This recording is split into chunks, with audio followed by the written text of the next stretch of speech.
Questions in the chat. We encourage you to enter questions in the chat at the bottom of your screen. I will be directing them to our moderator to give to the panelists during the Q&A. The program is being recorded, so if you don't want your face to appear, please turn off your video, except for the panelists. They have to keep their faces showing. We will send the link for the recording to you along with a few resources for further study of the issues discussed tonight.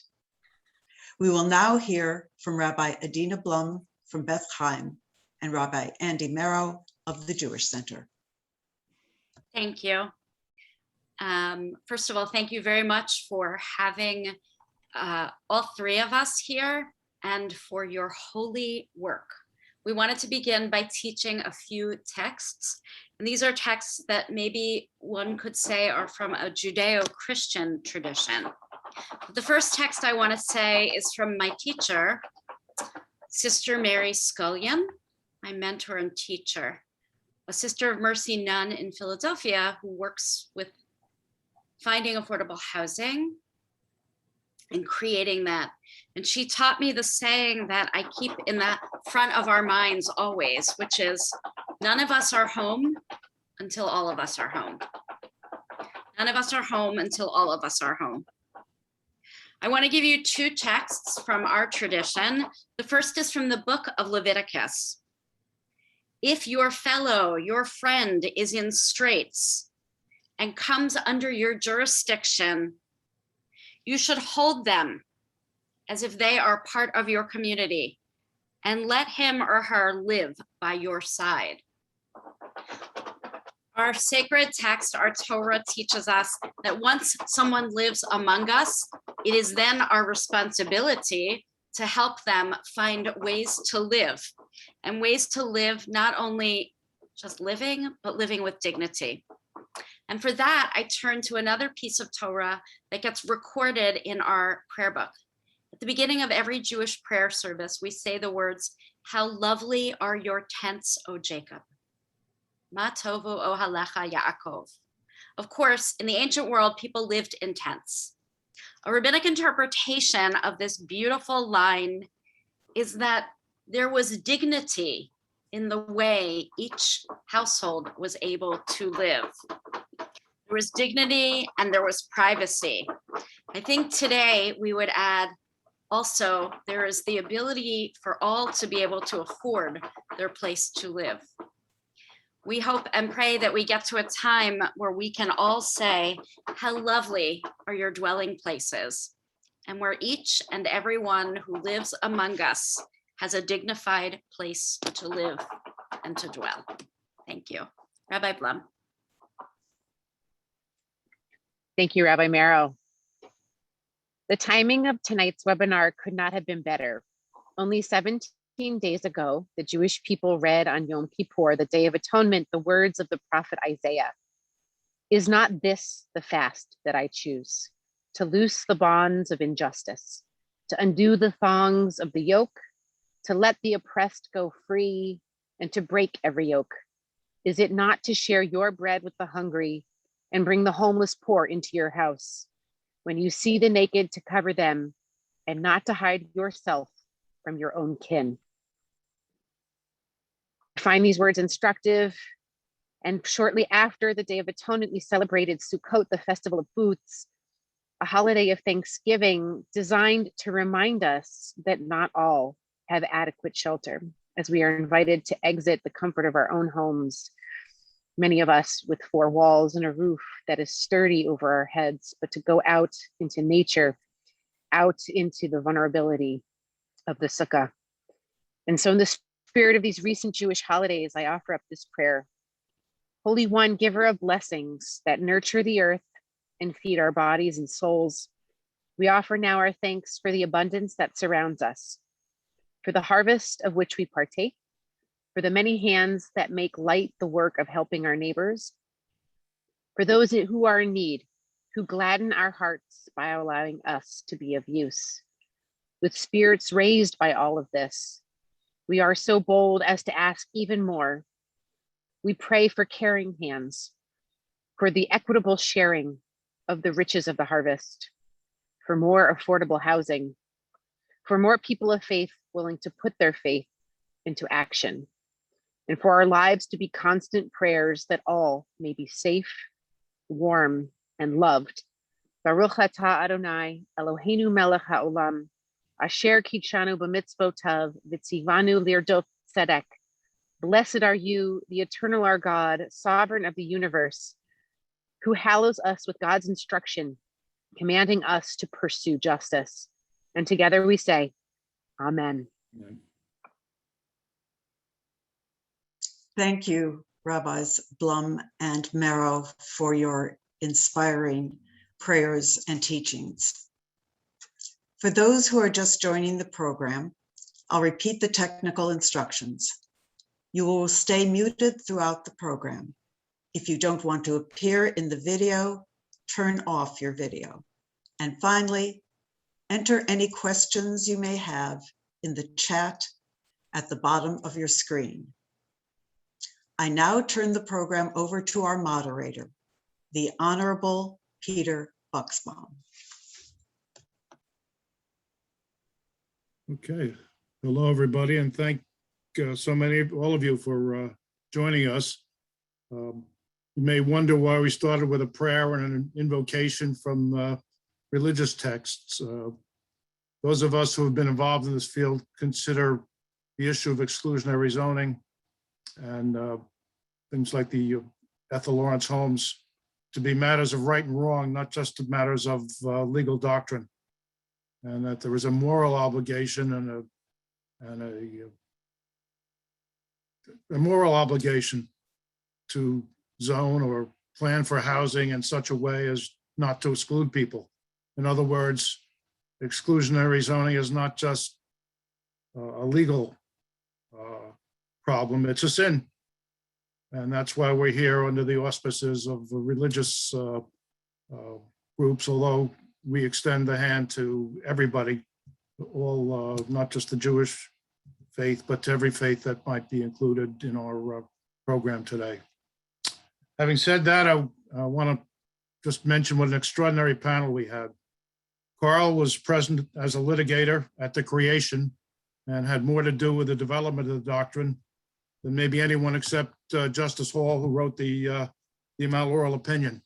So we have in effect, the legal creator of the doctrine. Professor Massey analyzed and described in his 2013 book, Climbing Mount Laurel, how the doctrine has worked in practice for actual people who've moved into affordable housing. And finally, Dietrich Chamberlain has lived in the Ethel Lawrence homes and can give us the perspective of someone who moved from somewhere else and has become both a housing activist and a strong spokesperson for the homes. So we're lucky to have the beginning, the analysis, and the consumer. This is a unique program in that regard. I don't think you'll find very often where all three facets are represented in the same way. With that having been said, I'd like to introduce Carl, who was maybe he'd be too modest to say it, but I always regarded him as the primary litigator, although there were certainly others involved, Peter O'Connor and Kenny Miser at the outset. But Carl worked then for Camden Regional Legal Services. They figured there was a problem and they had to figure out a way of dealing with it. And Carl and his colleagues at Camden Regional Legal Services brought the litigation that eventually became the Mount Laurel case. He currently represents major commercial and residential developers throughout the state of New Jersey in connection with real estate transactions and other zoning applications. He's a lecturer for the Institute for Continuing Legal Education and has authored numerous articles on Mount Laurel, land use, environmental, and real estate litigation, has lectured before organizations and universities, including the American Society of Planning Officials, the New Jersey Education Association, New Jersey Judicial Conference, the League of Municipalities, the President's Commission on Housing, and the United States Civil Rights Commission, as well as Princeton University. Carl received the Life Achievement Award from Legal Services New Jersey and is the recipient of awards from the NAACP and the New Jersey Planners Association.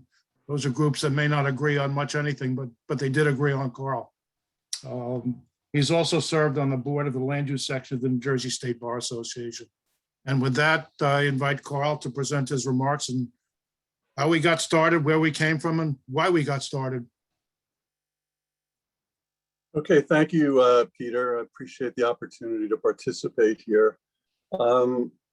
I think it's going to be obviously impossible to compress 50 years of litigation. The Mount Laurel case is ongoing in 20 minutes. I think the best thing would to give you a sense of what the context was when it was brought, what the goals were, who brought it, why, and what really was at least achieved during this period of time.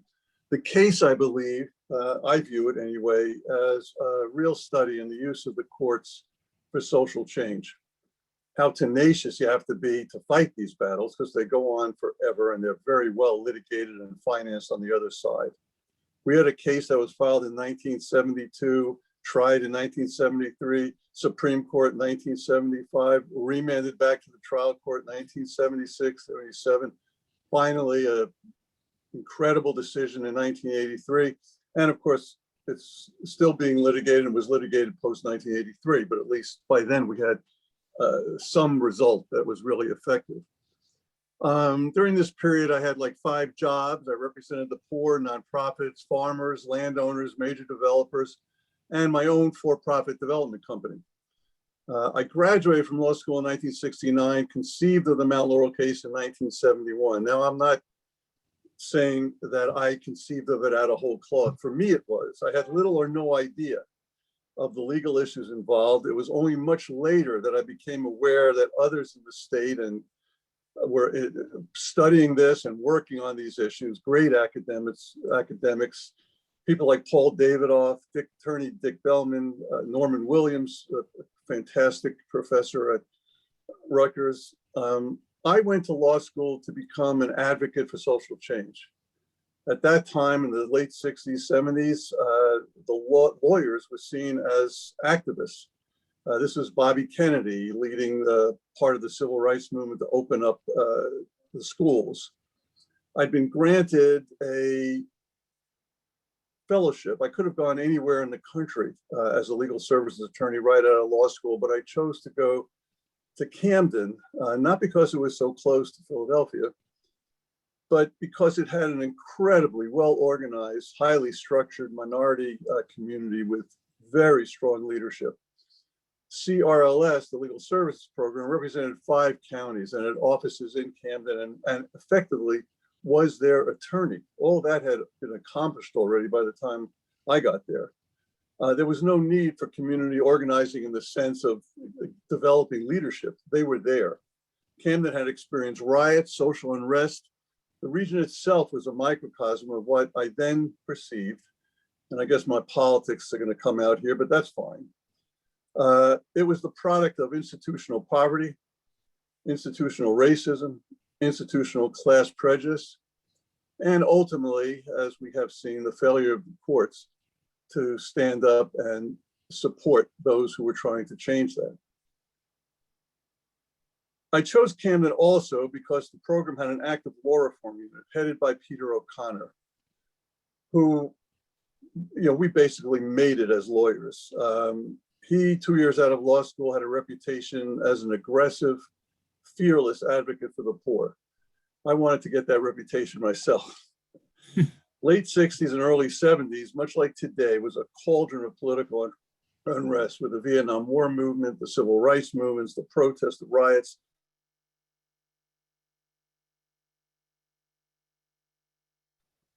How long have I been muted? What the time also spawned was an incredible commission report evaluating these conditions and making recommendations for change, unfortunately, all of which would be appropriate today, and that was the Kerner Commission. Not me personally, everybody had 3 major takeaways from the Kerner Commission. One was that urban renewal programs were essentially functioning as Black removal programs. That the nation had become divided into two countries, really. One poor, predominantly Black, living in urban areas and pockets of poverty in the suburbs and rural areas. The other wealthy, predominantly white, living in the suburbs of cloistered and identifiable neighborhoods in suburban and rural areas. I mean, if that isn't familiar today, it's, you know, it's a shame. Anyway, government, the shock of their finding for a government commission was that government had created and perpetuated these conditions through programs that enabled the conditions to occur, like urban renewal, and something called zoning, which at the time I barely knew what they were even talking about. Peter O'Connor and I took on issue number one, the displacement of the minority poor through urban renewal and highway construction. We effectively, and I don't think this is an exaggeration, brought Camden to its knees. We sued and stopped 4 urban renewal programs. We stopped the construction and the alignment of the proposed Interstate Highway 676, which now connects the Benjamin Franklin Bridge with the Atlantic City Expressway. But after time, we got ourselves a little concerned with number 2 on the agenda, the Kerner Commissioner agenda, that perhaps we were enabling the creation of these two nations by focusing on, quote, keeping the poor in Camden and not having them displaced. Not like that was a bad idea given the nature of the displacement, but perhaps it would be a good idea for there to be some displacement into suburban and rural communities. So we met with the New Jersey Builders Association. Why aren't you building low-income housing in the suburbs? It's federally financed. It's a clear home run fiscally. And we basically, you know, people are just like laughing at us. And they said, look, New Jersey's a home rule state. You cannot possibly overcome, almost impossible to overcome municipal decisions with regard to development. They can, excuse me, screw you just by not coming out to inspect your concrete in a timely way. And the PSI gets whacked and you can't even pour it. We are basically at their mercy. And what we do is we build what they want and where they want it. Furthermore, even if they sued, there was no effective remedy for them. All that was accomplished if they sued was they won a challenge to the zoning. And the municipality was then free to adopt a new zoning ordinance. Their proposal, their development was given short shrift and completely not part of the dialogue. At the time, I had relatives in Los Angeles. This is not a unnecessary segue. This was a time of new towns, Western Virginia, Columbia, Maryland, and in Los Angeles, someplace called Westlake Village. So busman's holiday, I took a drive out to Westlake Village and I was like shocked. I mean, this was a massive development, planned for massive more development. And when I spoke to the woman who was the agent there, I said, well, what about low and moderate income housing? And you know, she said, oh, you don't have to worry about that. Well, you step back from that and you realize that all of this is being governmentally planned, sponsored, supported, devised. It was just incredible. And you say to yourself, how is it possible that this can be legal? That was the question that led to when I came back, Ken Misers, Tom Orovitz, and Peter and I sat down and discussed how can this be legal? Ken, who is our researcher, he was only 2 years out of Harvard on a Vista volunteer grant, went and did some research and came back very quickly, ecstatic. He had found this great case and he starts reading it to us and it was like ridiculous. It was written by Justice Hall. It was like, said everything you wanted it to say. And so I took a look at the book. You know, we weren't on the internet then. And I said, Ken, this is like a minority decision. This isn't the majority decision. It's almost worse. Here's the majorities articulating and it's being rejected by the majority. So we joke that perhaps in the 3rd year of law school at Harvard, that's when you learned about minority decisions. Anyway, we were undaunted. We decided to move ahead. And what we decided to do is look for new towns. New Jersey had its own concept of new towns, which was called planned unit developments. And many municipalities were taking advantage of them. It gave them tremendous leverage. overdevelopment, and they didn't have to do this zoning and this lot, that lot. They could actually control an entire development. So we went out and looked for municipalities, and we found 5 within the 5-county region. And then we sent messages out to all of our local offices. Could you look and let us know if what you would think of these particular municipalities and their vulnerability? And well, that's when the home run went well over the green line. I mean, it was incredible. We got a call from Burlington County office. We should meet with Stuart Wood. The Reverend Wood is working with a group of people in Mount Laurel Township on an affordable housing project, and they just got blasted by the local municipality. He set up a meeting. We went and met with Mary Robinson, who was the leader of the community, Ethel, her daughter, other leaders of the community, and talked to them. They had just gotten a grant for 50 units of affordable housing to be built in the Springville section of Mount Laurel, which was a pit. It's old the camps and chicken coops. It was really a horrible area. And the town rejected them, would not rezone it, told them basically to pound sand, and then made the mistake of saying, look, if you can't afford to live here, you're going to have to move. What isn't obvious is they were talking to some of the icons of New Jersey, Burlington County politics, and people who had been leaders in Mount Laurel for generations. This community came here during the Civil War through the Underground Railroad. They had a Civil War cemetery of their Civil War dead. There were local churches that were historic and dated back, 100 years. The glitch was that they didn't want to sue the town. They saw themselves as part of the town. They didn't know us. We had a big breakthrough when Ethel's daughter was living in one of these converted chicken coops. And we threw it into receivership, took her money, and actually gave her somewhat of a decent place. At least she could flush a toilet indoors. And they kind of came around, and Mary looked at Ethel at one point in one of our meetings and said, look, don't we have any choice here? And Ethel said, Mom, there is no choice. You've got to do this. So they did. We then devised a case. We decided on having 4 classes of plaintiffs: 3, the local poor living there; 2, one was the local poor; 2 was the poor who had been forced to leave; 3 were people from Camden who just wanted to live there, had no other relationship to Mount Laurel at all; and 4, given the nature of the times, we perceived that there was some physical risk to our clients. And so we got various institutional plaintiffs. That is why the case is called Southern Burlington County NACP versus Township at Mount Laurel. We also had the Camden NACP and the Camden Core Congress of Racial Equality joined. 12 plaintiffs, 9 individuals, 3 institutions. We came up in litigation in Burlington County before a judge who was very conservative, but very real, smart, high integrity. And he knew these people. Everybody knew these people. They knew Ethel, they knew Mary. They knew this. These were the political leaders. So we had to bring our case. We had to prove our case. And I frankly had little or no idea how to do that. I was only 2 years out of law school. I had really never had anything that would remotely qualify as a serious case. So I spoke to, give you an idea how ignorant I was. I had to speak to Joe Rodriguez, who became later public advocate and is now a sitting judge on the federal bench, but who was on the legal services board.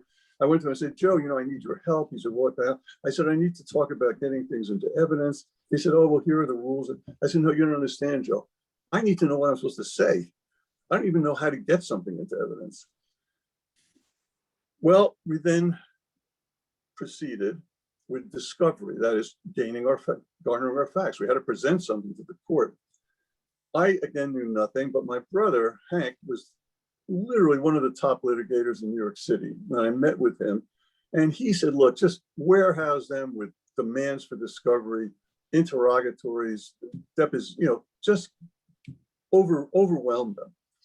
So we did. We submitted a huge set of documents demanding the production of documents, this and that. He said, the worst thing that'll happen is they'll actually produce it, because then you're really gonna be in trouble, because you're gonna have to, you know, look through it in a short period of time. Well, I submitted this. I got a call from Jack Gary, an incredibly high integrity lawyer who was their attorney and who was later a federal judge. He said, look, we can't do this. You know, we'll give you a desk, come to the municipal building, sit there, and you can look through whatever you want to look through. No one's going to bother you. So I did. I had a desk in the Mount Laurel Municipal Building. I sat there for like, I guess, a month or 2 months. I went through every minutes of every meeting, zoning board, planning board, municipal board. I mean, it was ridiculous. I came up with a 40-page, I think, document of what we call admissions, which is a demand that they admit X, Y, and Z. They have to do that. If it's true, they can't mess around with a demand for a request for admissions. And they did. They basically admitted everything. I mean, I can't believe they actually checked all that stuff, but they admitted it. We submitted that to the trial judge. He looks at Jack Gary, and it was basically slam dunk. So we won, but we also lost. We won for the local plaintiffs and for the people who had left the town. The judge said, the town, you have to take care of these people, blah, blah, blah. He gave certain requirements. We lost on the regional obligation that we were trying to create. And that was the people in Camden and these institutional groups. That's what they were representing. And we were looking for a regional obligation to do a fair share of the regional housing need. And we had proofs of fair share, proofs of regional need, and recommendations as to what the municipality can do. That was just too much for Judge Martino. And we lost on that. Everybody appeals. We go up to the Supreme Court. And lo and behold, another decision had come down called the D. Simone decision. Really interesting. Judge Hall is now writing for the majority. And in D. Simone, an interesting thing had happened. A local government housing company had proposed and got approved a low-income housing development, and that got challenged by a local citizens group. This was like, I mean, meat and potatoes for Justice Hall. And he supported what the municipality have done. Of course, they had the presumption in their favor. But then he says something in the decision, which kind of was like neon lights going on for us. A complete throwaway line. It had nothing to do with what was going on. And he said, a decision by the municipality rejecting these development would be very difficult to defend, I think was what his language was. Anyway, the message was pretty clear. He was ready to do something. And he is speaking now for a majority. The Mount Laurel case goes up there. He rules in our favor. The problem is, which is where the courts often are, they didn't provide an effective remedy. They said, look, we've established a doctrine. All developing municipalities have to provide their fair share of low-income housing, blah, blah, blah. Now go ahead and do it. We trust municipalities will act in good faith. Lots of luck. So nothing happens. We go back to trial. It's remanded. We come back with proofs that the Mount Laurel solution that they came up with was absolutely ridiculous. If I had the time, I could just talk to you about some of it. It was so ridiculous. And then the decision comes down and we lose at the trial level. The only person who had any strength of character at that point was Ethel Lawrence, who told me, look, God is on our side. I wasn't experiencing it that way at that point, but anyway, that was her feeling. Keep going, we're behind you, we're gonna do. So we take it up to the New Jersey Supreme Court a second time. At this point, we could get up and say, look, see what happened. That's what happened when you don't have an effective remedy. We need municipalities to know what their obligation is, and we need a class of plaintiffs. We need people who are gonna sue. The Legal Services Corporation can't be litigating these cases. The decision comes down and it's a monumental home run. I mean, they went into incredible detail as to what the municipal obligation was. They appointed 3 sterling judges to handle all Mount Laurel cases in the state of New Jersey and expanded vicinages. They adopted a change in the presumption that if a developer came in and sued and established that a municipality did not comply, the presumption would change in favor of the developer. Lastly, and the crusher, they provided what was called the builder's remedy. If the developer did this, if the developer won, the developer's proposal would be presumed acceptable, subject only to proofs by the municipality with the burden to establish they were contrary to public health and safety. Well, even that wasn't enough, because when we went to a builders association, New Jersey Builders Association meeting, Stewie, their attorney said, this is too much, can't imagine any developer doing this, blah, blah, blah. Well, within 1 year, 90 lawsuits had been filed in the state of New Jersey. Builders were coming from everywhere. Olympia, York came from Canada. The option land in New Jersey, and the change in the presumption and the builder's remedy were like ridiculous incentives to developers who all over the country were subject to exactly the opposite. No presumption and no remedy. As a result of the litigation, look, it wasn't easy afterwards, but very briefly afterwards, legislation that had been kicking around in New Jersey for a gazillion years to support affordable housing and the dispersal of affordable housing actually got adopted, because the municipalities were on their butts with this case. They were all in violation of the Mount Laurel Doctrine, and they weren't given any time to come into compliance before they were sued. So they were desperate for something to take over. And so they went to the legislature and they adopted the Fair Housing Act, which is really a significant development in the state of New Jersey. That set us back for a while. The courts kind of deferring to the agency, and things processed over time. And again, it was constant litigation, constant appointment of masters. I must have sued in the course of my time as an active lawyer 50 municipalities in the state of New Jersey, maybe more than that.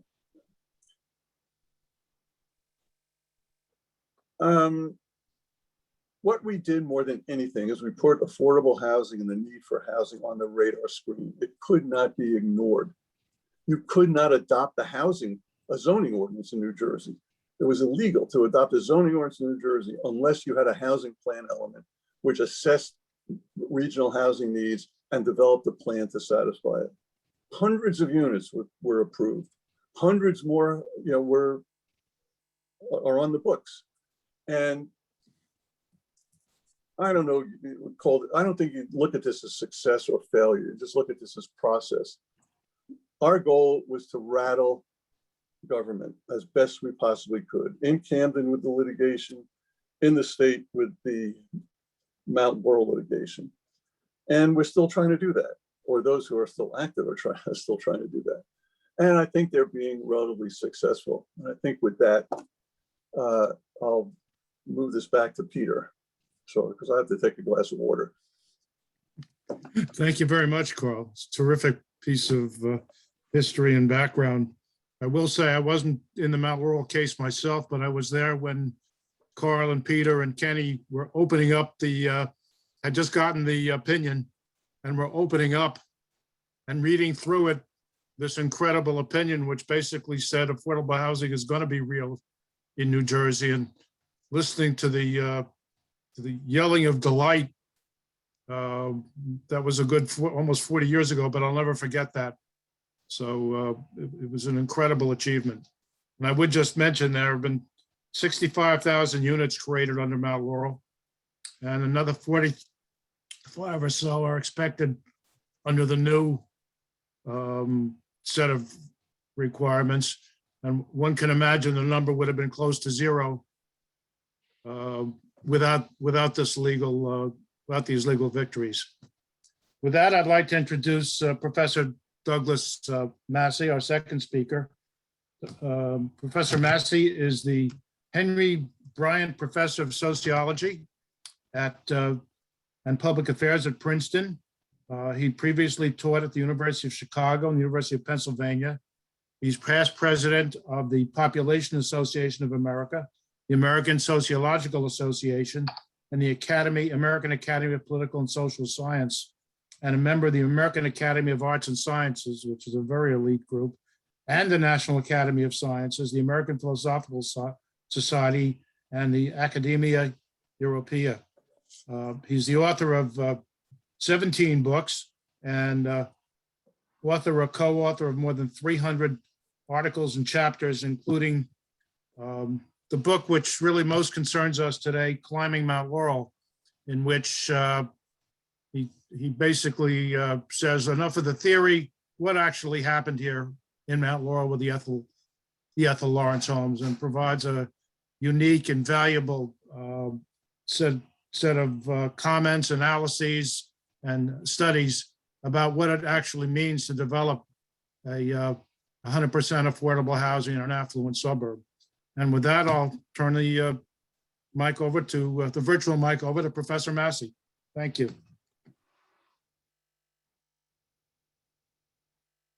Well, I'm happy to take the virtual mic. I was about 17 or 18 years old when the Mount Laurel case was launched in the late 60s and early 70s.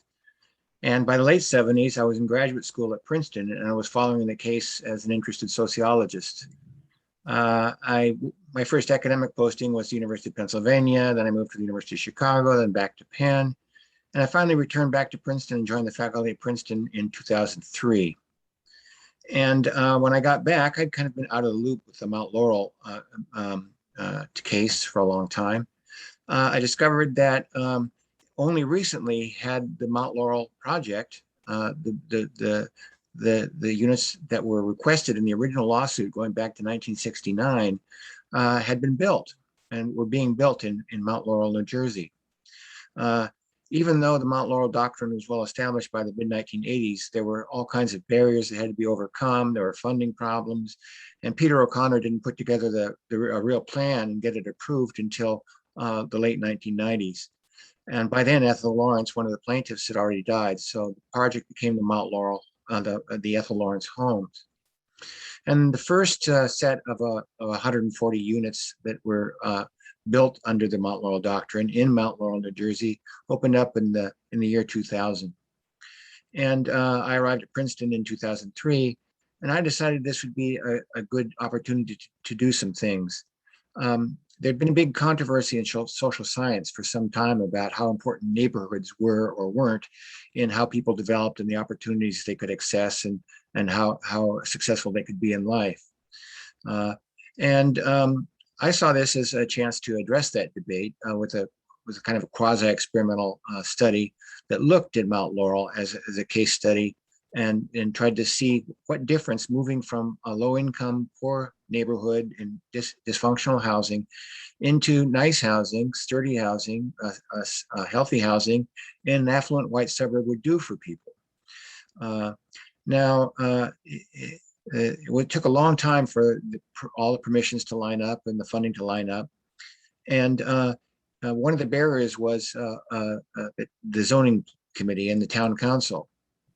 There was a very vocal group of people in Mount Laurel that proclaimed that it would be a disaster for affordable housing unit, 140 units of fully affordable housing that later was occupied 90% by Latino and Black minority households, that this would be a disaster. It would raise taxes, it would increase crime rates, and it would depress property values, the holy trinity of the suburbs.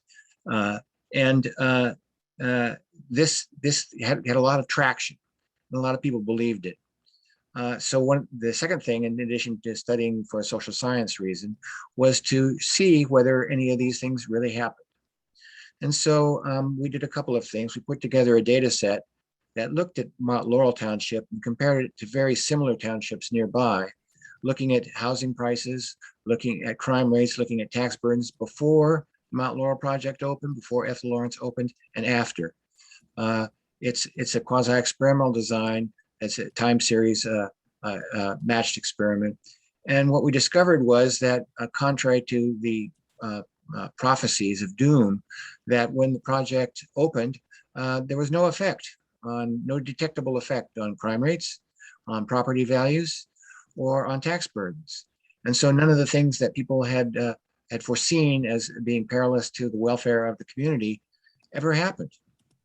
Moreover, when we did surveys in neighborhoods that are immediately adjacent to the Ethel Lawrence homes, we discovered that about a third of the people living in those neighborhoods had no idea that an affordable housing project was nearby.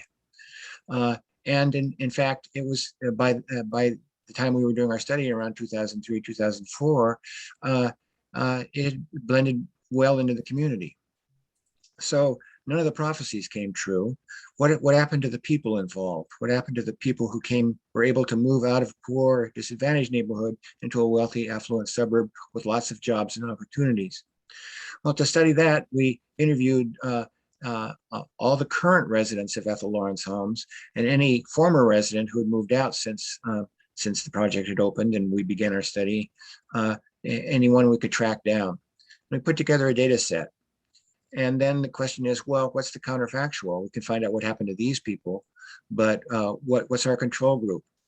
And the problem is, social science always has to deal with the problem of sample selectivity, that certain kinds of people select themselves into the population of people who want to live in an affordable housing. And maybe they were different from the start. They're more ambitious. They want to be in a better place. So it's really that ambition and not the project itself, not the opportunities that are afforded, that causes any differences. Well, we addressed that problem by using the wait list. The housing was allocated on a first come, first served basis. And people had to physically hand in their applications as of a specific date. And they were ranked in order 1, 2, 3, 4, 5, 6, 7, 8. And so we knew everybody's place on the list, and those who were admitted. And then among those who were on the waiting list had not yet been admitted, we knew their place in the waiting list. And so we did a comparison between those who'd all these people self-selected into the population who wanted to move into Mount Laurel.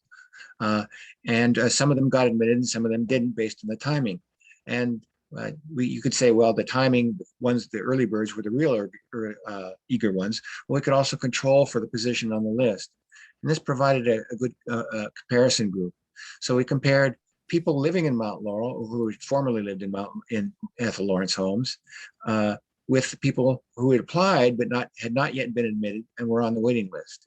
And we did what's called a matching paradigm, where we matched all their characteristics that we had from the application to create a score that reflected how similar people on the list and in the project were with each other, and then matched them on one basis to create a comparable control group. And so we compared their experiences, the people who didn't get in but wanted to be in, and people who were in or who were in and then moved on. And we discovered a lot of things. We discovered that, not surprisingly, one of the first effects was a huge drop in exposure to crime and violence. Mount Laurel is a very fairly even-keeled, safe, secure community. And people were moving out of neighborhoods in Trenton and Camden and North Philadelphia and other low-income parts of the country, of the region, where violence and disorder were part of everyday life. And so there's a dramatic reduction in exposure to crime and violence and social disorder as a result of the move. And as a result of this lowered exposure, people's mental health went way up, and they became much more capable people making decisions, not under pressure, but under calmer and more regular circumstances. And then we discovered that because they lived in a calm place that's much safer, and because their mental health had improved, this translated into higher levels of employment and high levels of income from employment, and lower levels of transfer use, welfare recipients, so that not only did they move and improve their physical circumstances and their mental health, they also shifted from being dependent on state transfers to being workers who were paying taxes. And the longer that people lived in the project, the higher the income they earned, and the higher the rate of employment. So it was a big boost to the life chances of the people who got to move out of poor, disadvantaged areas and into a job-rich, affluent, safe suburb. And we also discovered that their children shifted from schools where they faced a high level of social disorder and violence into safe schools with very low levels of disorder and violence, and from schools with very poor achievement records to a very high achieving schools. And they did this without suffering any loss, drop in grades, so that they got a much higher quality education, and they earned the same grades that they would have earned back in their other school, only now quality of the education was higher. And as a result of the move, they put in more hours, they had a safe place to study. They're much more likely to have a safe and quiet place to study. The children were studied about an average of about 6 more hours per week than the control group, and they performed quite well in school. So that it was a win for the children and a win for the families who were able to move into the project. And some research in the past has suggested that one cost of moving from a place like Camden, a few miles down the road, to a place like Mount Laurel, would be a loss of social connection with other people. Well, we discovered that people did maintain contacts with their family members and kinship networks in their former communities. The biggest barrier to moving around in the suburbs is lack of a car, because New Jersey is very poorly served by public transit. And we discovered that within a short period of time, most of the residents who needed a car were able to get a hold of one and make use of it. And so they were able to visit their relatives in Camden, New Jersey, and even take their Camden, New Jersey relatives out for visits into the safer suburbs. And we discovered that by moving into Mount Laurel, where they had a lot of trust in their neighbors, then the level of social interaction and trust with the people who lived around them in the Ethel Lawrence homes was much greater than the level of trust and interaction with their neighbors that are living in their old neighborhoods. So it didn't have any social costs that we could detect. And when we did in-depth interviews with people, most of the people proclaim themselves to be very happy and satisfied with their lives in Mount Laurel and with their lives in the Ethel Lawrence homes. Now, it wasn't all flowers and light. Of course, these are minority group members moving into a white affluent suburb, and there's a lot of being followed, driving while black. They're being looked at in stores and followed around in stores, and they recognize these things as downsides, but it's a trade-off, and they were happy. They were on balance happy to make the trade-off for these inconveniences and these telltale signs of racial suspicion in order to get access to better schools, safer surroundings, improved housing. So basically, our study showed that it is possible to build a fully affordable project of low-income housing for low-income to moderate-income people who were predominantly minority members, Latino and Black, and build it in an affluent white suburb, and do that without creating any negative externalities for the surrounding neighborhoods, and without raising taxes, increasing crime rates, or lowering property values. So it was a win, and the ability of people to move into such a project dramatically changed their life trajectories and launched them on an upward trajectory of employment, greater financial well-being, and especially for their children, put them on a pathway to completing high school with a sound and high record of achievement and a higher rates of college attendance.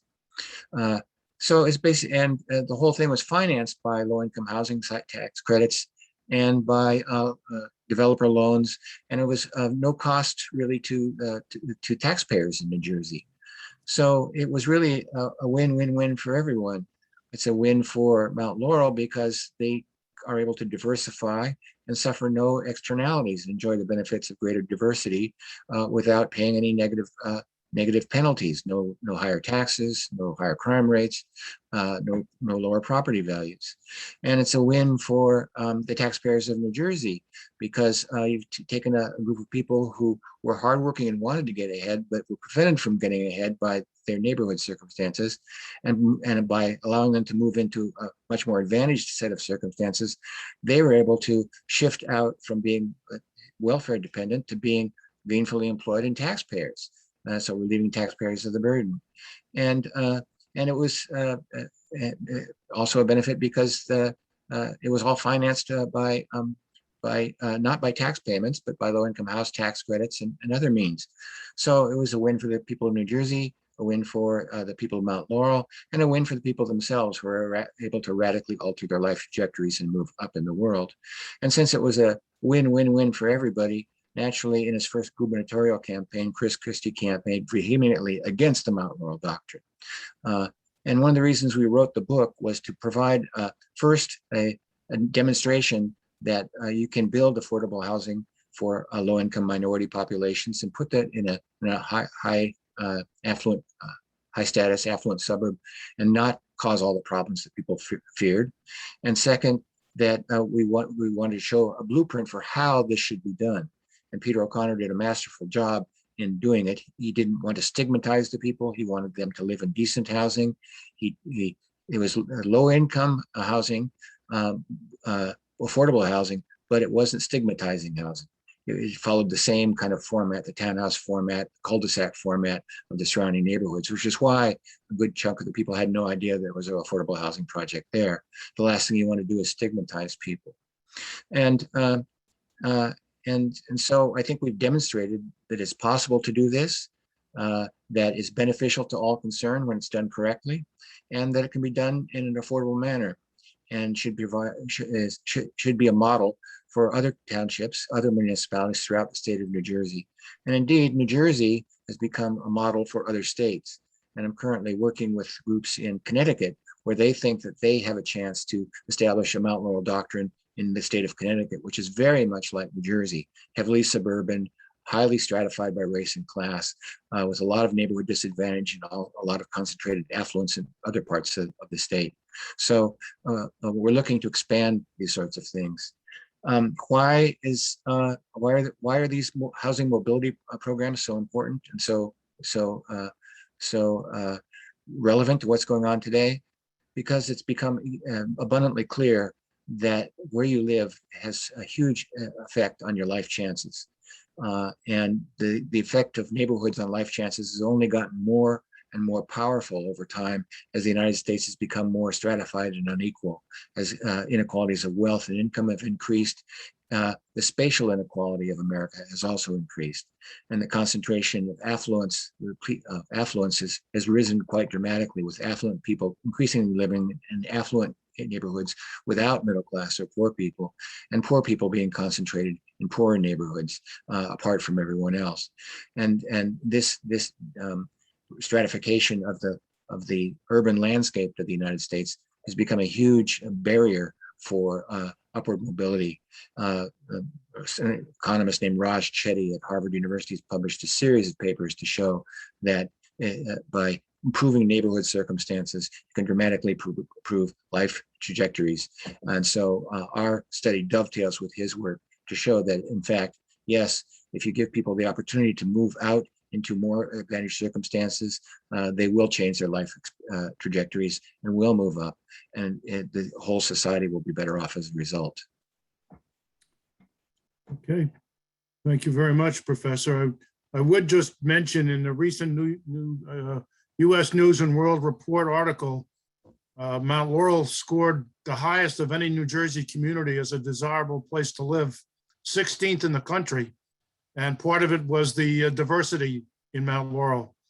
So from starting at the community that resisted Ethel Lawrence homes as if it were going to be the worst thing in the world, it's now rated one of the best communities in the country, precisely because it's accepted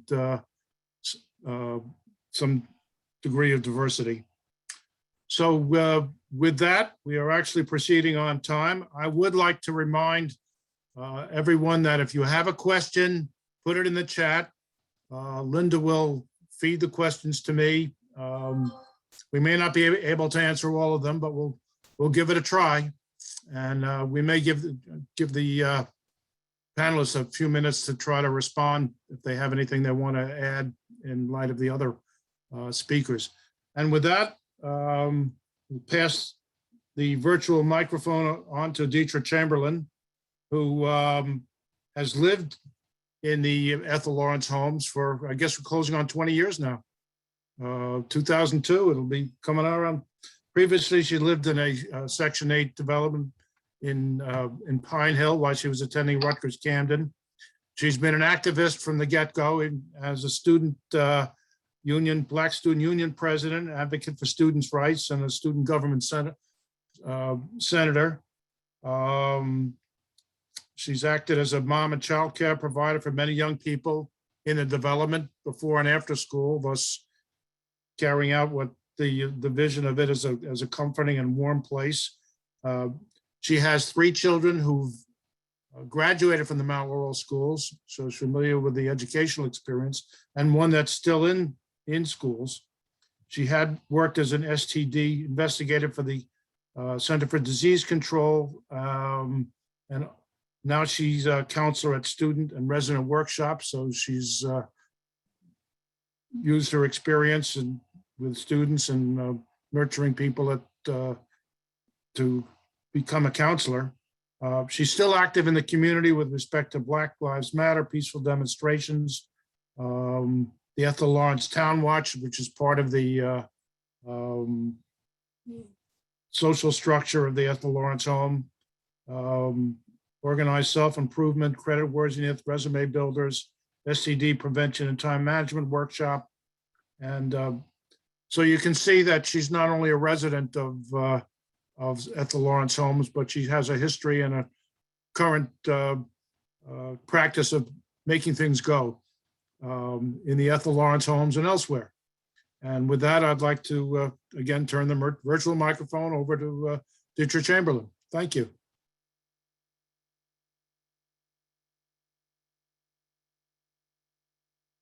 Are you muted? Okay. Hey, thank you so much for extending the invitation and the opportunity to give a real life example of what the Mount Laurel Doctrine means. As you stated, I and my family have lived here in Ethel Lawrence what will be 19 years in December. I initially, like you said, lived in a housing development in Pine Hill that was Section 8. I did not have Section 8 myself as a resident, but the entire development was. Our family was outgrowing our home there, and I found an article in the newspaper that was advertising this new development that gave an opportunity to extend and live outside of a more urban area. And this was very exciting to me. I did quite a bit of research prior to deciding to apply. And I spoke with several friends who were educators and found that Mount Laurel had one of the top school districts in the entire state. So I was very excited at the opportunity to apply and reside here in Mount Laurel. I also was excited to find that there was a lot of employment that was available in the area, and employment that offered a decent living wage for its residents. When I decided to apply for Ethel Lawrence, I actually spent the night in my car right outside of the leasing office. I was number 2 to pick up my application. And that night, it was probably about maybe 10 to 15 people that also spent the night. By the time we awakened in the morning, there were several hundred people that had coiled around the parking lot to pick up applications, which later on we found out to be about 1,500 people that had come and pick up an application. I was number 6 in submitting my application and turning it back in. I was that committed. And again, I spent the night when I turned in my application because I really, really was very eager to be approved. At the time when I was living in Pine Hill, I was a student at Rutgers Camden and was working part-time. After turning in the application, I was placed on the list and there was going to be a little bit of a wait. But after I graduated from Rutgers and moved on and obtained full-time employment with the CDC, I actually moved up on the list and the waiting period was shortened and I was able to move in a lot sooner than the projected estimate that was originally given to us.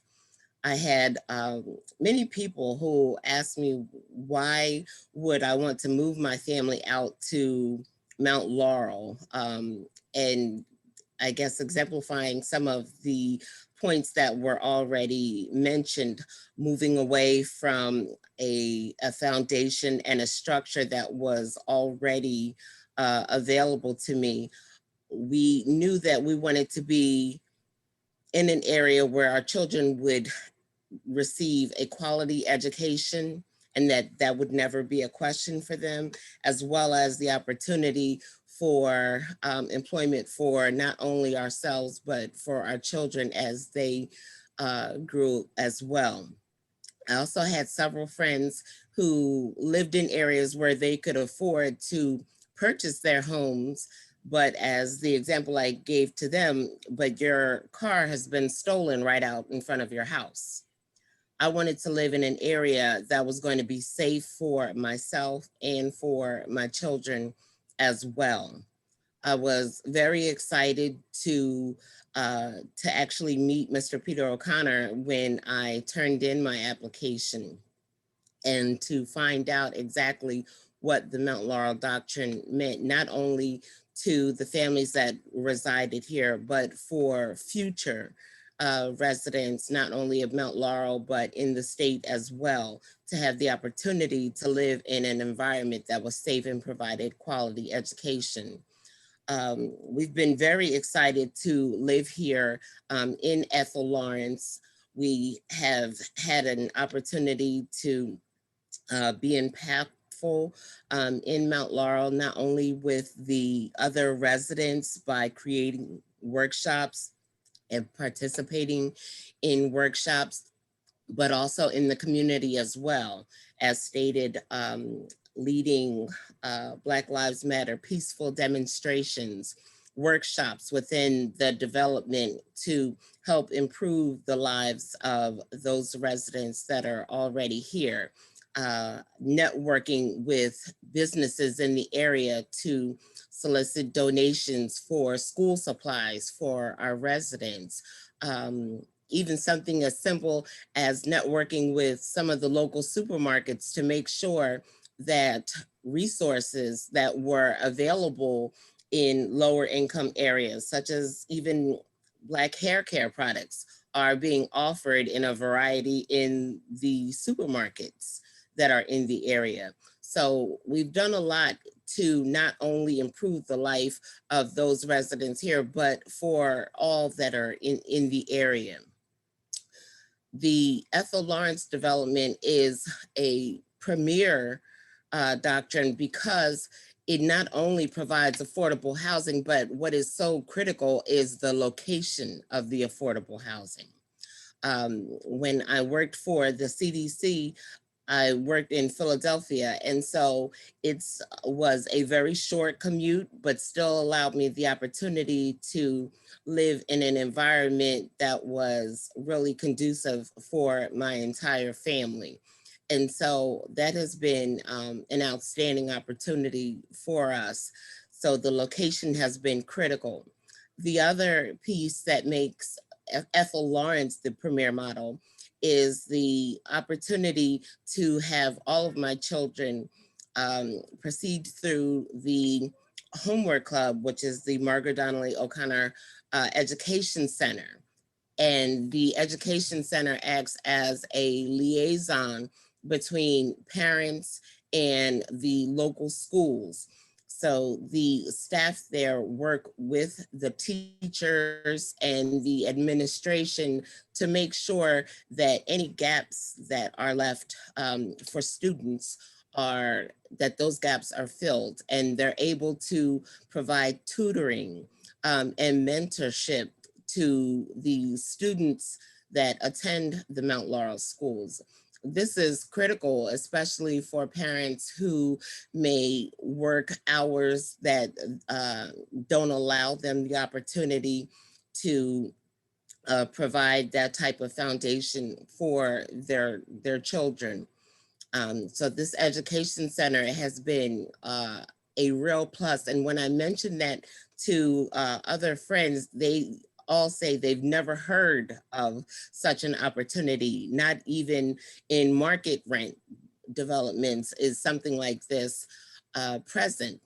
And the reason why this is critical is because it provides the foundation which would possibly eliminate a further need for future generations to need affordable housing and give them the opportunity to excel in school so that they'll be able to be introduced to home ownership at an earlier time and place in their lives. So it is really critical. And the fact that Ethel Lawrence looks at its residents comprehensively, not just as someone who is in need of affordable housing, but in ways that would really influence and be impactful on their lives personally, professionally, and has really made an improvement for each family. And the tutoring for the students, the mentorship for the students, and also the workshops that are provided for the adult residents. And more recently, the program that is helping with social services and connecting residents to different resources that they might not be exposed to or might not be aware of. It's been an absolute joy to be a part of the Ethel Lawrence community, and something that I'm very proud of. And I really make sure that I sing of its praises everywhere that I go. Okay. Thank you very much. Everybody was on time, so we're going to have plenty of time for questions. I'll just pick one. There was one question I'm just going to simply answer, which is, should Mount Laurel be rethought in the light of flood hazards and public health and safety concerns? And from my experience as a litigator, a court master, and a Mount Laurel judge, all the environmental regulations that exist apply to Mount Laurel housing and the Pinelands and the, for better or worse, the Pinelands and the CAFRA and the Highlands all apply. So there's no, in my view, and if Carl, someone may have a different view, in my view, there's no need to rethink the doctrine because of environmental issues. They're taken into account. Carl, Can I respond to that, Peter? Sure. Yeah, I think one of the great aspects of the decision was that there was no mitigation against environmental issues. We had the same floodplain issues. We had the same setback issues from wetlands, all the same permits. I got the approval for the Ethel Lawrence homes in Mount Laurel, which was an experience which was unbelievable. I mean, I went to the meeting and there was a sign up saying it had been moved to the middle school. I go there, there were like 500 people sitting there. And we got a lot of abuse, but fortunately we also had a court master, which we haven't really discussed that much, who had been assigned to Mount Laurel. And he basically told, this was, I think, Phil Caton, he basically told the tenant, look, you don't have a choice here. Zero choice. You better get with the program as best you can. Now, getting with the program in the context of Peter O'Connor, I really appreciate a lot of what Deidre said. This man is like no holds barred. He was not going to build low income housing. He was going to build Cadillac housing.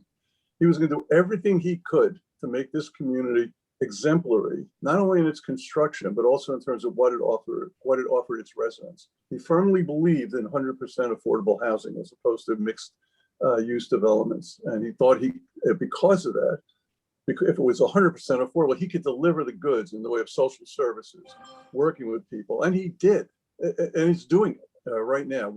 How he gets the money to do all that is another story, which is to take too long to discuss. But it's a real tribute to him, what the experience has been for the residents there. I also have two very short comments. There's a tendency to look at this as Republican and Democrat. It's not. Certainly, we didn't get a whole lot of benefit from the Republicans when they were in power, but it wasn't so bad under Christie Whitman and the Republicans who had taken over. The worst time we had was under a Democratic administration, where they did everything they could to scuttle the doctrine. So I think we have to be careful always in politicizing this and making sure we understand what the politics is at any given point in time. There's always something to be learned about, and I'll end with this for myself, with a little biblical thing of the Pharaoh who knew not Joseph. I mean, the mayor at the time we were dealing with the initial litigation knew not Joseph. He had no idea who the residents were who were complaining, how powerful they had been, how they were being disenfranchised, and how organized they were. And it's a mistake not to know your own people and to help them and serve their needs, because they will fight back. And it was only because of that, only because of the treatment that they got from their government, that they were willing to actually sue the town that their ancestors had founded and to bring this case. Anyway, sorry if I took too long, right? We need a little bit of a soapbox. That's what for this presentation. Why not? There's a question about whether Mount Laurel as a whole is integrated, and you may want to touch on the racial composition of Ethel Lawrence Holmes. This is for Professor Massey and for Dietrich Chamberlain. Well, I think the 2020 census data is showing that the suburbs of New Jersey are diversified quite a bit compared to what they had been 10 years earlier. It's still too early to tell. The data haven't been analyzed in any kind of depth, just quick pass-throughs. But I think that you can see the operation of Mount Laurel doctrine in the state of New Jersey with more class integration and more racial integration going on. Well, I guess the studies have recently shown that there's been more progress on racial integration than on class integration in the country. Yeah, that's one of the ironies of what's going on, is that racial segregation has actually gone down slowly over time, but gone down nonetheless, while class segregation has gone up. There's a question from, I think it's Barry Abelson, about whether the court should stay in charge of Mount Laurel litigation, or whether we should try to reconstitute the Council on Affordable Housing, which was the administrative agency that had been set up to deal with Mount Laurel. And as Carl said, was largely impeded under the McGreevey administration, and then just about extinguished under the Christie administration. It was a bipartisan effort. But what do you think about keeping the courts in control versus trying to go back to administration? Well, I mean, if I can respond to that, there is no way at all that there would ever be or will be any compliance with this doctrine without some consequences to be paid if you don't comply. And the only entity which possibly could provide those consequences, and which has provided it, has been the courts. It was when the Council on Affordable Housing under McGreevey refused to come up with regulations that were required, we appealed before the appellate court, because they were appealing a state agency. And there were like 100 attorneys in the room, and everyone was represented, municipalities, whatever. And I was representing a client. When I got up, the court says, like, Mr. Biscayne, what's the problem here? Why can't we get these regulations done? And the Attorney General, DAG, is sitting next to me. I said, Your Honor, there is no consequence to her not to comply and not to comply. She's not going to jail. You're not going to hold her in contempt. You're not going to throw the governor in jail. You have to come up with an effect. You are the problem. You have to come up with an effective remedy. What's the remedy? I said, give them 30 days. And then you tell them you're appointing a master who's going to do the regulations without them. Believe me, they will adopt regulations. And the court gave them 90 days. And yeah, the regulations were adopted within 90 days. So it's just not going to happen without court involvement of some sort and without some hierarchy of punishment, basically, which is how they see having to build affordable housing in their municipalities and giving developers these powers. It's the only reason the Mount Laurel case was brought is because there was no alternative. There's no legislative alternative. I mean, the people who were bringing the Mount Laurel case had been in control of the town. It was their town. This is what happens when you lose political control. Okay, there's a question. Can people in other towns find out how their town is doing in terms of approving or allowing affordable housing units to be built? Are there publicly accessible databases? Well, Any of the panelists might have a slant on that. well, it's all public. Municipal fair share plans are public. Compliance mechanisms are all public. What they have done is all public. What their obligations are is public. All these cases are run by have court-appointed masters or the Fair Share Housing Center looking over everybody's shoulder. If you have a specific municipality in mind, it is very easy to document what the obligations are and what they've been doing. You can go to the website of the Fair Share Housing Center as one source. The article that I just recently wrote, and we'll be getting in materials, has a number of sources too that you can look at and some overall statistics about what's happening in the state. Again, 65,000 units under the initial Mount Laurel doctrine and COA, the Council on Affordable Housing, and 45,000 roughly projected under the new third round. So there's a lot happening, and as Carl said, you can the data is available. Dietrich, there were some questions about the model, the Ethel Lawrence model, and how replicable it is. Did you have any thoughts on that, or Professor Massey? Oh, well, for me personally, I do feel that it is replicable because there were so many who did not believe that the Ethel Lawrence development would be successful, or who have challenged its efficacy. And as a not just resident, but long-term resident, I am proof positive that it is. My children have absolutely enjoyed a quality education. I'm very proud to say that my children have graduated from the Mount Laurel school districts.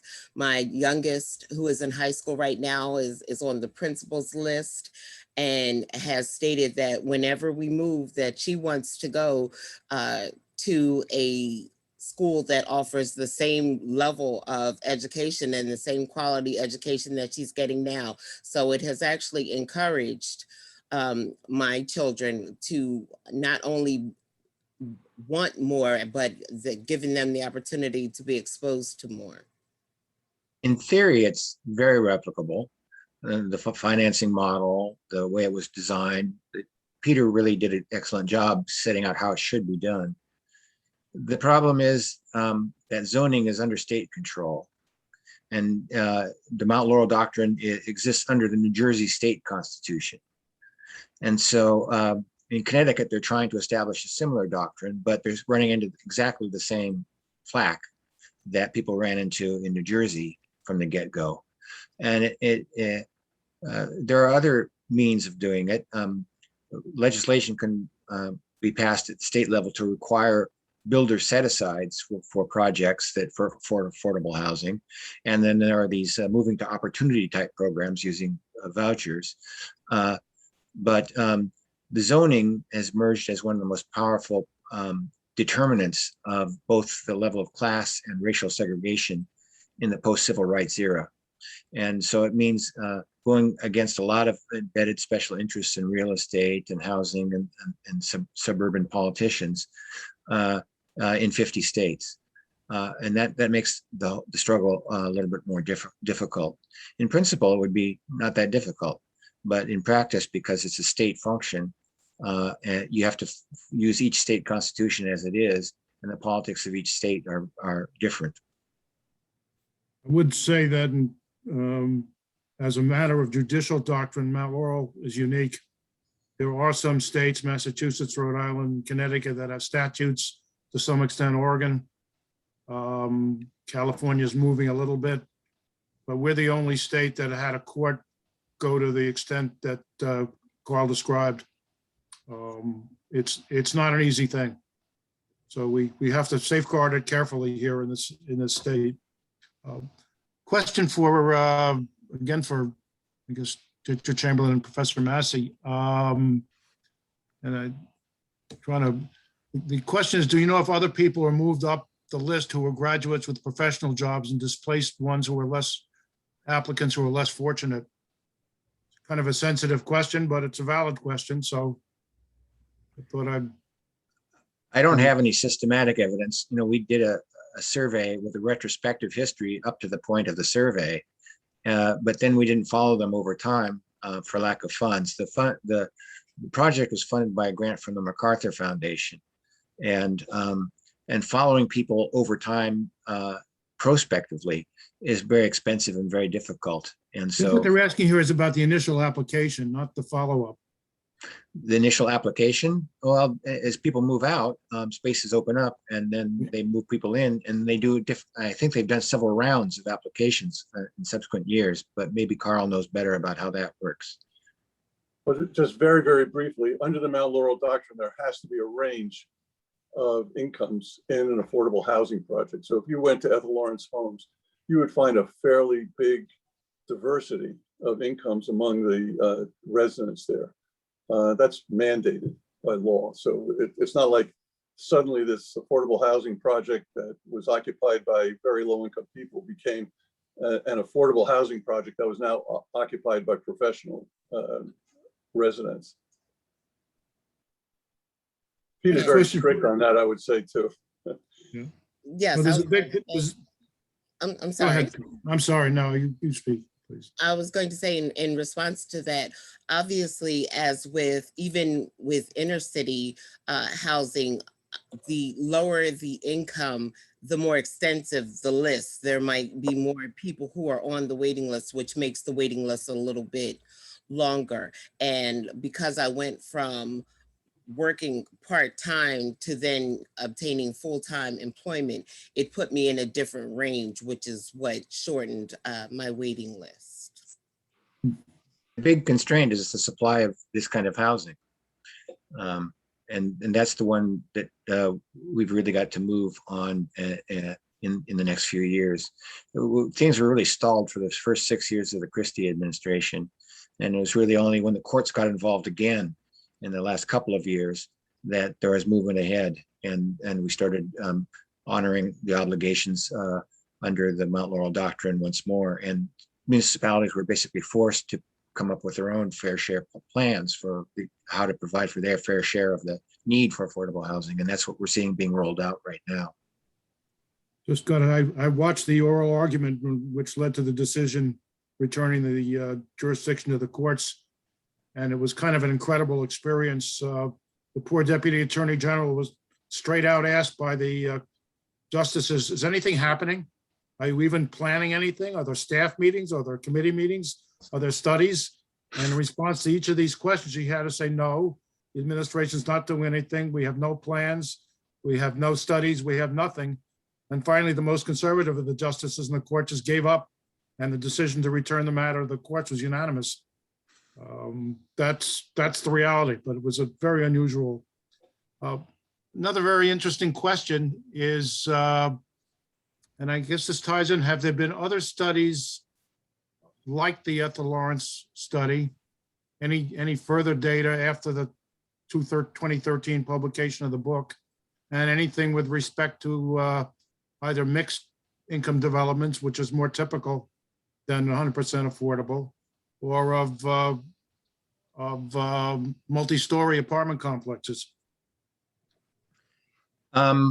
there's a lot of work going on about voucher programs, which basically they take people with low incomes and they give them housing vouchers, but rather than just turning them out into a racially segmented and racially and class segregated residential environment, they work with them to make sure they know about the opportunities and what's available.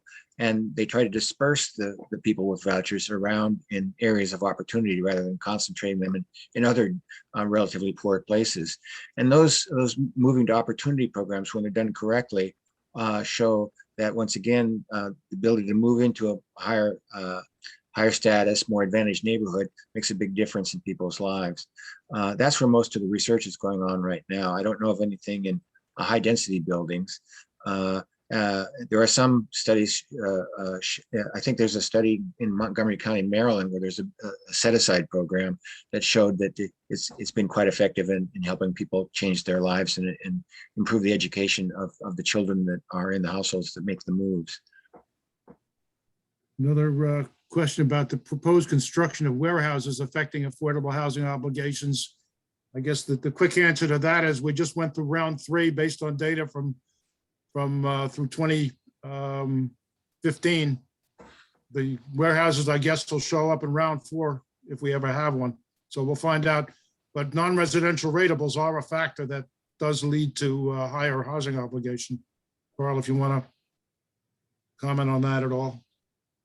No, I mean, I think what you just said is accurate.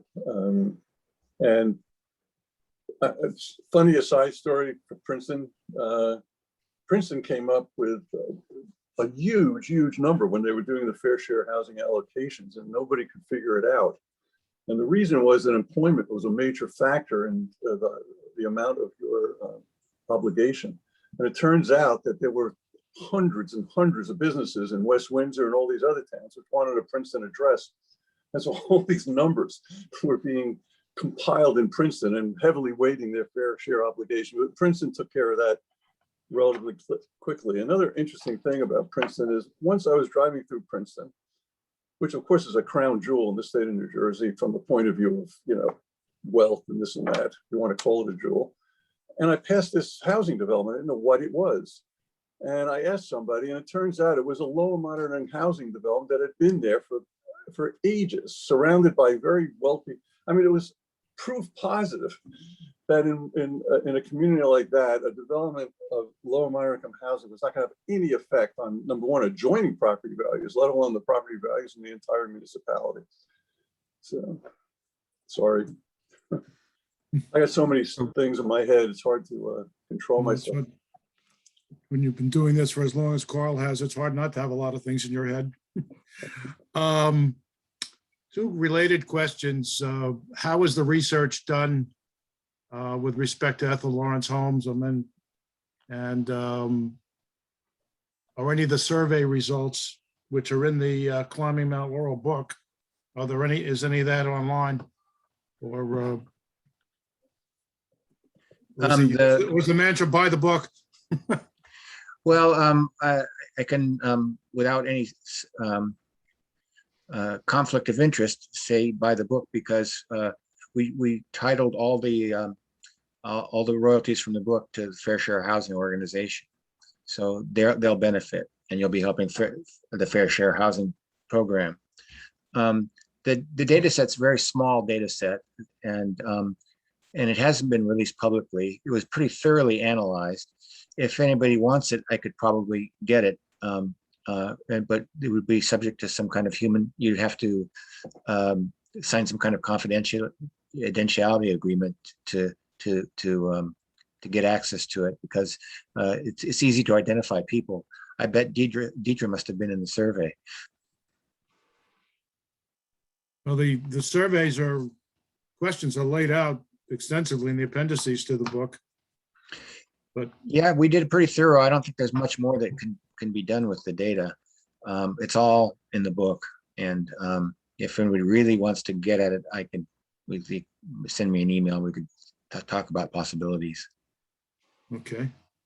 Let me just see.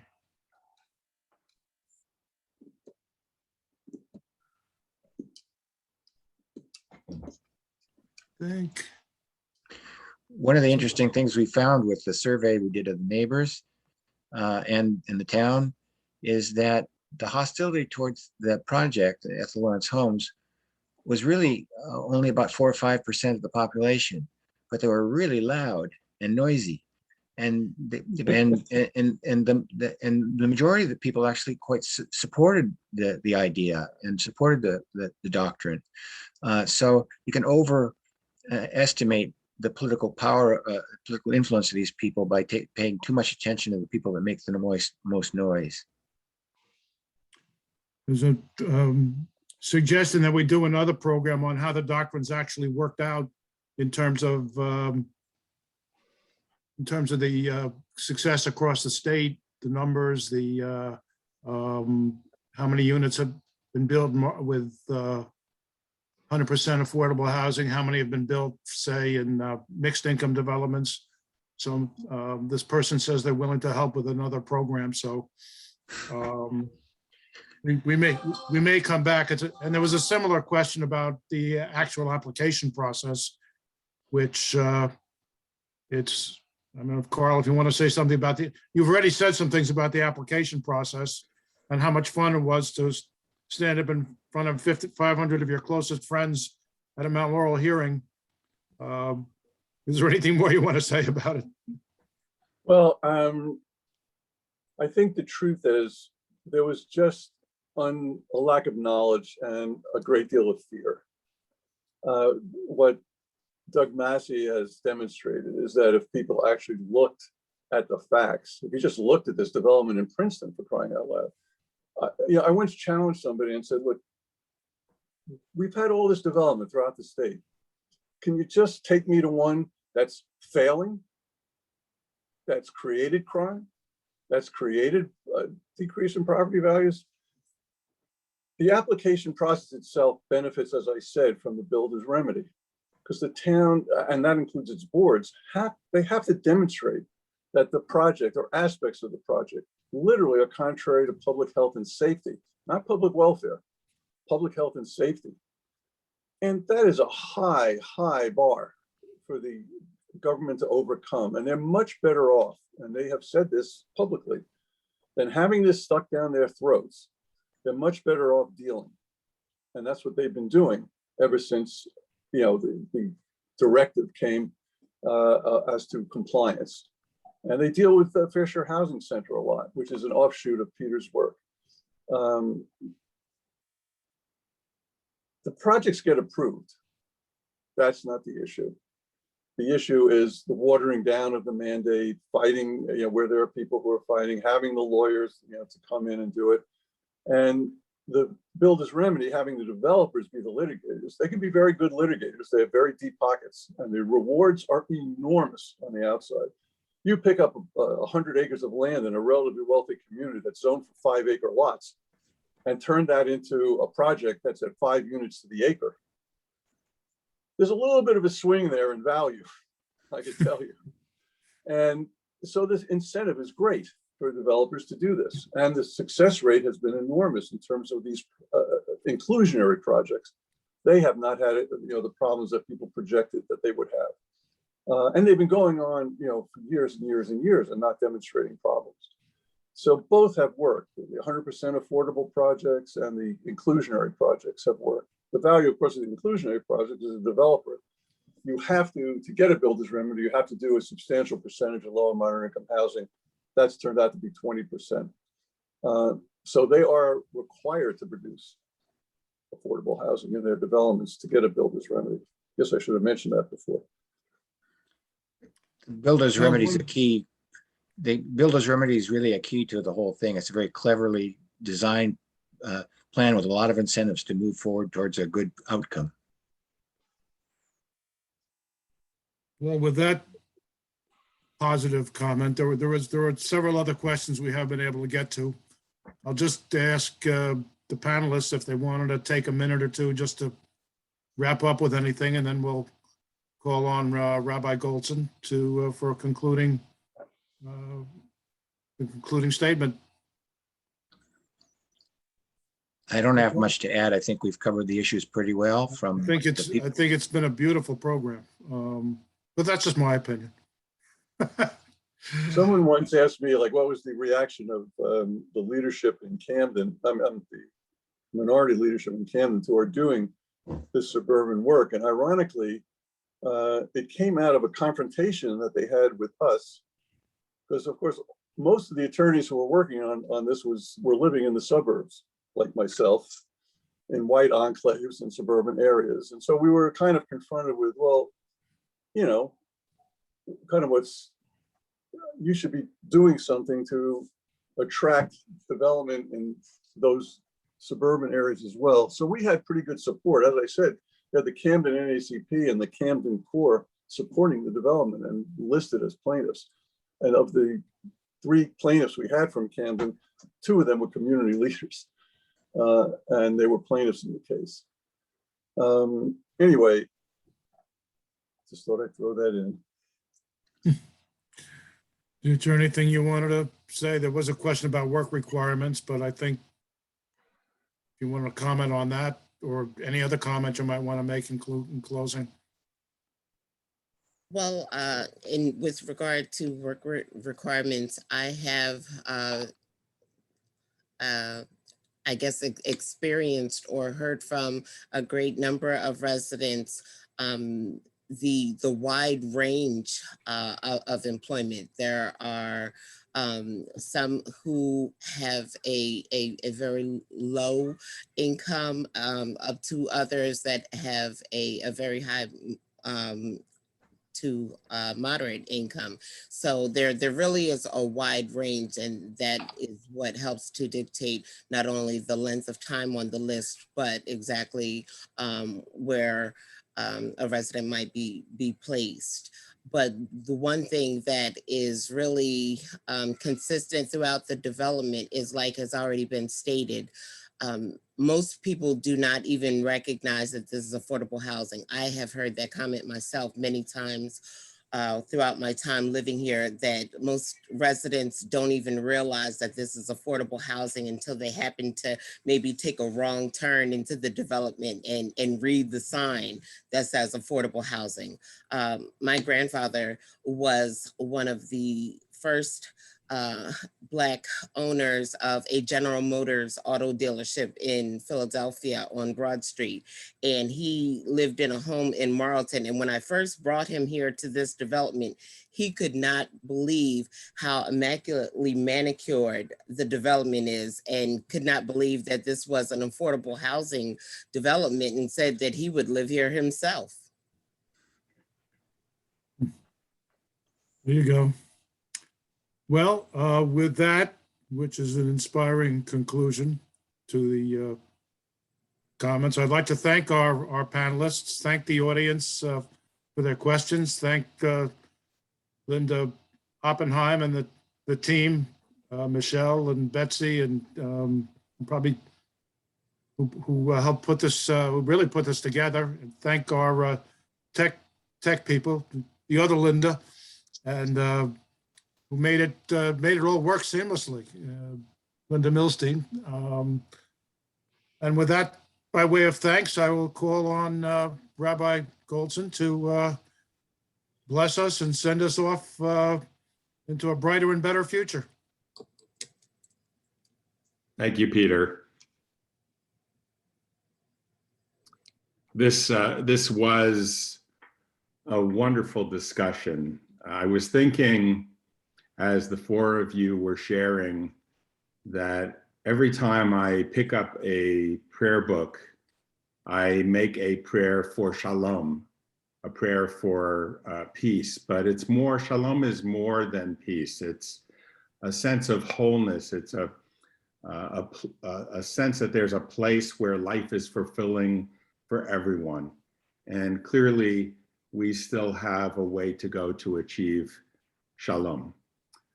We are so grateful to our presenters for helping us to better understand the social costs of experiencing systems that separate us from people who are different from us, people who are other. And we Jews know what it feels like to be segregated, to be separated, to be the other, to be excluded from certain places to live and to work.